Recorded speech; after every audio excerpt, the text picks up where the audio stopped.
Welcome back to our series, The Real Reason You're Not Financially Free. Today, we are tackling one of the most frustrating feelings out there. You're working harder than ever. Your income is finally going up, but somehow you still feel like you're stuck in the same place. So what's going on? Let's get into it. Okay, so our source material for this explainer kicks things off with a pretty bold statement, right? We're all conditioned to think that a bigger paycheck is the ultimate goal, the answer to everything. But what if it's not?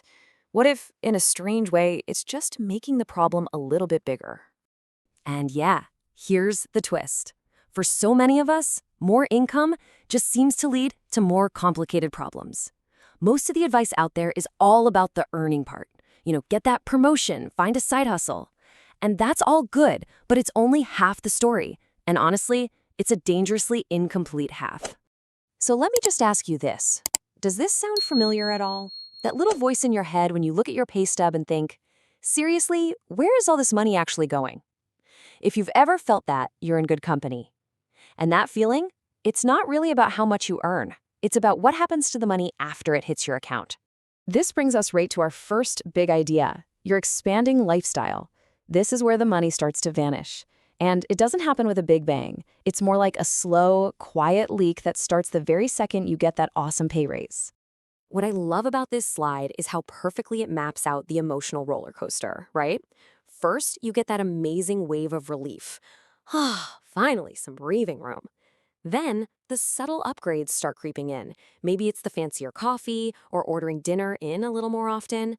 Pretty soon, that becomes your new normal. And before you even realize it, you're right back to that same feeling of being stretched, just at a higher price point. And here's the actual mechanic behind it all.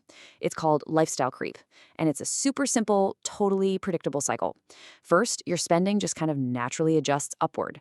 Then your expectations shift. What used to feel like a treat now feels like a necessity. And boom, without you even noticing, your lifestyle has quietly expanded to fill up every last cent of your new income. So, where does this all lead? Well, that brings us to our second section, the 3 quiet financial drains. This is where we're going to pop the hood and really look at the invisible forces that are silently working against you every single month. This is such a critical point. Your income, no matter how big it is not the end goal. It's just the raw material. It's the opportunity to build wealth, but it's absolutely no guarantee. Your financial future isn't decided by the size of your paycheck. It's decided by what you do with it. And here they are, the 3 big ones. First, you've got that lifestyle creep we just talked about. Second, good old taxes, which, are just a fact of life when you earn more. And third, something called poor allocation, which is really just a fancy way of saying your money doesn't have a plan. The real danger with these 3 is that they're so subtle. They don't feel like emergencies. They're just these slow, quiet leaks in your financial boat. This quote from our source just hits the nail on the head. Lifestyle creep is not about going out and making some huge, reckless purchase. It's not about buying a yacht. It's about all the little upgrades, the slightly nicer apartment, eating out a bit more, that feel completely 100% reasonable in the moment. And this brings us to a really important question you have to ask yourself. Are your expenses going up because your life genuinely requires it, or are they just expanding to fit the space your income creates? That tiny difference between need and allowance is everything. It's where you either win or lose the game. Okay, this is the big pivot point for our whole explainer today. Section 3, from earning to keeping. We figured out the problem. Now let's talk about the incredibly simple shift in your thinking that fixes it. And here it is. The old and frankly exhausting question is, how do I make more?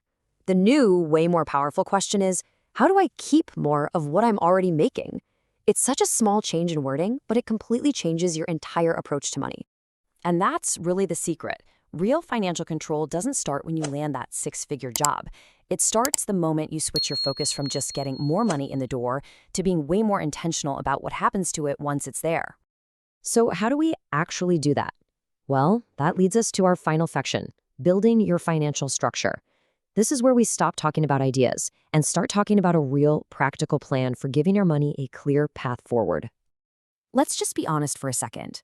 Right now, when your paycheck lands in your account, does it have a set of instructions, a job to do? Or does it just land in one big pile and kind of flow out to bills and expenses until it's gone? This is what the solution looks like. Instead of that one big confusing pile of money, you create separate buckets. You have a slice that's just for growth, for investments. You have a slice for now, that's your lifestyle spending. And you have a slice that's set aside for things like taxes or big savings goals. All of a sudden, every single dollar has a purpose. This is what our source calls a financial structure. Let's just look at the definition. It's a predetermined plan that gives every dollar a job before you spend it, ensuring your money supports your future, not just your present. It's all about being proactive instead of constantly being reactive.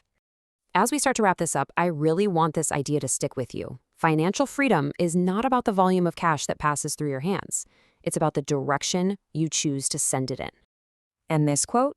It's the perfect summary for our entire chat today. You don't build wealth by what you earn. You build it by what you keep. It's about how efficient your system is, not just how much fuel you're putting into it. So I'll leave you with this to think about. Is your money actively building something for your future you? Or is its main job just to maintain your life exactly where it is today? And please remember, this whole idea is not about restricting yourself or living on a bare bones budget. It's about awareness. It's about consciously taking control, and that is probably the most powerful financial move you can ever make.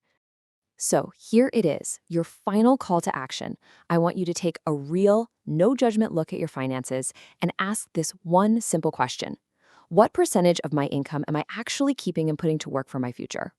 And whatever that number is, please don't feel bad about it. That number isn't a grade. It's not the end of the story. It is simply your starting point on a new, much more powerful path to getting ahead.